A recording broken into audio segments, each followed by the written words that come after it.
Today, of course, is Election Day. Joining us right now with his final view on the state of play, Frank Luntz, pollster and political strategist. We will save the tape, Frank. So it is now 6:37 in the morning here on the East Coast. What is the latest state of play inside the mind of Frank Luntz? Well, it was 4 years ago on your show that we talked about how the election results were going to be delayed. Not just hours, not even a day or two, but it would go until Saturday. I wish you had that tape to show. What I'm watching for now is 7 p.m., the polls close in Georgia and North Carolina. If Trump loses either of those states, it will be a Harris victory. If Trump wins either Pennsylvania or Michigan, it will be a Trump victory because I think that Harris wins Wisconsin, and the last two states point to a voter bloc that's been shifting. Nevada and Arizona. I'm watching keenly whether or not the Latino vote punishes the Trump campaign for what happened at Madison Square Garden. But there are 2 points I want to raise that I haven't raised before. Number one, we're seeing older women that normally vote similarly to their husbands, that are more Republican than any other female group, that older women appear to have voted slightly more for Harris than they normally do for a Democratic candidate. That's a big deal. And second, there's a difference between the persuadables, which Harris has gone after, and the decideds to turn out, which Trump has gone after. If this is a record-setting turnout, it may be good news for Trump because he was able to mobilize some very intense voters to actually get to the polls and not just speak to pollsters like me. And the last group I'm following are younger women, 18 to 34, more pro-Harris than any Democratic group, any age, gender group. I would have told the Harris campaign, get your stars out to do concerts, to do motivation, and I'm not sure if they've done enough. That's my summary for right now. So, Frank, you think Saturday? Why Saturday is the bell rings? Because there are too many states that leave their counting open, that as long as your ballot is postmarked on Election Day, they will allow it to be counted if you go up to 24 hours, 48, in some states 72 hours. So I think Pennsylvania is going to be too close to call tomorrow morning. I think Nevada is going to be too close to call tomorrow morning. And these are states that even if the vote's not arrived on Election Day, it'll still be counted. I think those states are going to be so close that we're simply not going to know until either late Friday or early Saturday. When you say too close to call, what is the margin have to be before it gets called? It depends on the state. It also depends on the networks, on the Associated Press. Different networks have different rules. In most cases, if you have 95% of the vote in and the candidate is winning by 2%, that's enough to make the call. They've done projections based on previous elections, which is very dangerous in 2024 because we've seen some trends that we've never seen before in modern American politics. Donald Trump is going to get a higher percentage of paycheck-to-paycheck voters than any Republican has had in a long, long time. Harris is going to get a higher percentage of upper middle class men and women than Democrats have gotten. So these are shifts that don't usually happen, but they're happening right now.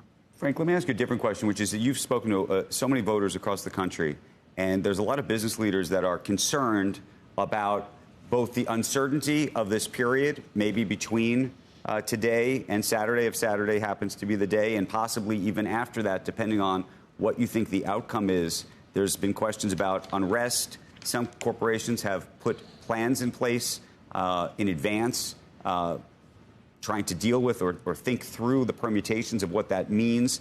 What do you think the chances are that there is unrest in this country? Unfortunately, higher than at any time that I can remember. And it's a tragedy because we're a democracy. Our election system is supposed to work, and I believe that it does. And I believe that there's so much, and I've been tracking it now on social media over the last 72 hours, accusations completely unfounded in some of these key swing states. people claiming that illegal immigrants are voting, people claiming that ballots are being dumped. It isn't happening. And I know that the states, and there are many of them, are Republican secretaries of states who are saying, hold it, stop this misinformation or disinformation. But Andrew, we know that the Russians are involved in some of this, that the Iranians are involved in some of this, and it's a genuine problem. It's a threat to the credibility and the trust of our electoral system. I'm a believer in it because I've seen it. I've traveled to every one of these swing states this year, and I've seen the process, and it works. The problem is social media is putting out, various people, nefarious individuals are putting out that it isn't. Fake videos, misleading, memes. It's going to be a problem. I understand why the businesses have decided to close or created these warning systems. It is my hope that both presidential candidates will stand up and speak out and accept the election results for what they are. So my other question for you, Frank, is if for some reason that does not happen, what do you believe the role of business leaders should or should not be? As you know, when we had Barry Diller on yesterday and he spoke to it, he said, you know what? You're a Fortune 500 CEO, you don't want to speak on either side of this issue, given how contentious and tribal things have become. You don't want to speak in endorsing a candidate, that I understand. But to support America, to support the election system, to speak out and be heard about election integrity, it's absolutely the responsibility of a CEO. We've looked at this over the last 15 years in business polling that I've done. The public in general and the employees in particular expect the CEO to support democracy. And if they are silent, they will be punished by their own people for having the cowardice of not speaking up. You know, I see this on both sides of the political spectrum. One of the most credible people in America today is Mark Cuban. And Mark Cuban has been speaking up, and he has been talking about how our democracy does work. Now, he has a candidate that he supports. I expect Jamie Dimon and Steve Schwartzman and Ken Griffin and all these awesome financial leaders in this country to endorse whatever the result is. And I have every expectation, not only that they will do so, but that they will speak up for how great it is that we get to have this opportunity every 4 years to decide who runs this country. Andrew, you and I are here today because of that democracy. And we're here today because of those type of CEOs that have the courage to speak up. Frank, let me ask you a different question before you go. Arguably the most powerful, influential CEO in America today is Elon Musk. What do you expect him to do, and what do you believe his responsibility is? My hope, because I don't know what to expect from him, he's proven to be unpredictable. My hope is that he will acknowledge the results. I think you should have him on your show Thursday or Friday morning. Maybe we'll have to wait till Monday. But it's important because people listen to him and they follow him. And to have Elon Musk and Mark Cuban, because they're supporting other candidates, put them together to do a press conference together saying, we accept these results, America move forward, regardless of what happens. And Andrew, let me just give you one other projection, because we haven't talked about Congress. The Republicans are going to take the Senate. So regardless of what happens with the presidential and the House, that institution will go Republican by the time all the votes are counted.